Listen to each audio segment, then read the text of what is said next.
In this food adventure, I'm attempting to get my 8th win of this Australian tour, and it's against a 2-foot hot dog that's filled with toppings. But here's the thing, during this challenge, I experienced a twist I wasn't expecting.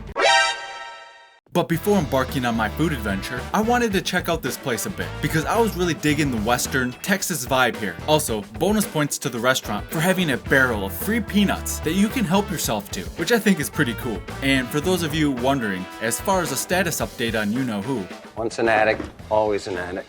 Yeah, in any case, before starting my challenge, I did also have the pleasure to meet another food fighter from Australia, and that was Reese the Beast.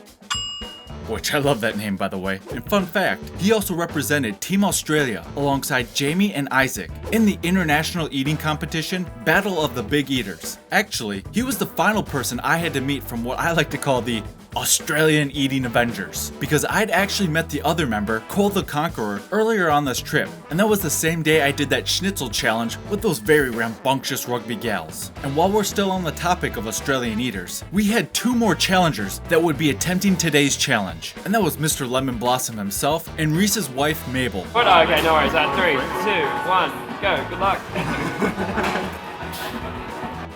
And as far as how things went, Jamie breezed through it with ease. As for Mabel, I think she was more focused on taking her time to enjoy the food as much as possible.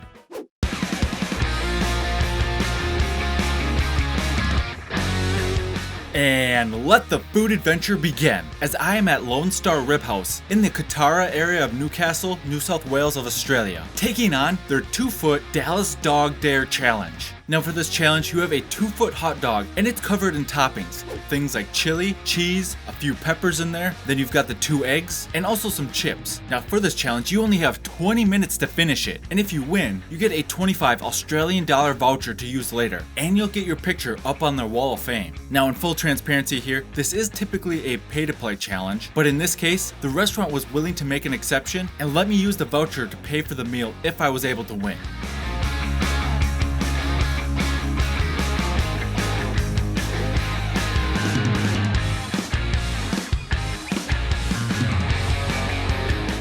While there have been many winners of this challenge, the record for finishing one of these bad boys is 3 minutes and 58 seconds, which is pretty impressive. And I'm not sure if that was done by a food fighter or not, but impressive nonetheless. Okay, so 1, this challenge tasted great. I loved every bite of it, and even though I didn't find the hot dog to be anything special, but when you have it with all those toppings, it ends up being a pretty great balance of flavors. And of course, chips are chips, but they're more of a garnish here, and there wasn't a whole bunch of them, which in this case, sure, so be it.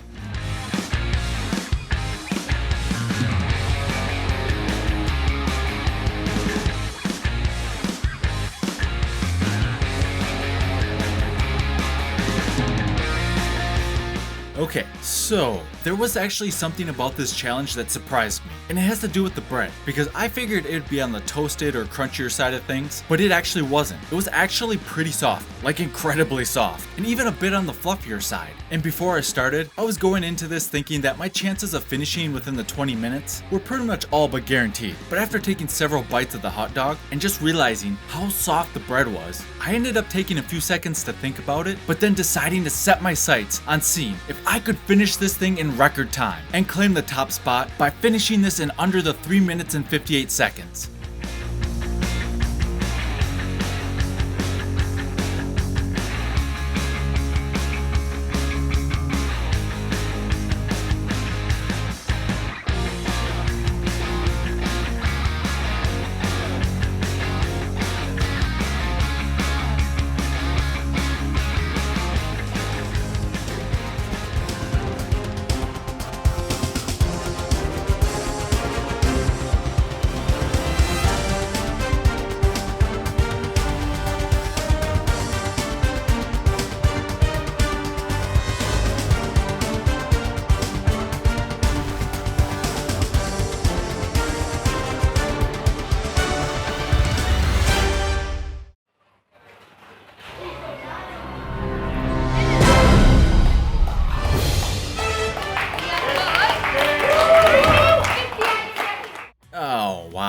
What are the actual chances that I ended up tying the record? I'm not terribly upset about it. I mean, it was still a great food fighting performance and all, but knowing if I went for the record straight from the start, I most likely would have gotten it, with some time to spare. I suppose that's a risk I have to be willing to take here. And like I've said before, I personally prefer to shy away from most of the uber ego eating type of things if it can be helped, and I just try to focus on having good vibes and a fun time. However, whoever I tied the record with, I doubt they followed it up with some post-challenge victory push-ups. And this time, I was even going to be adding extra weight with my camera backpack.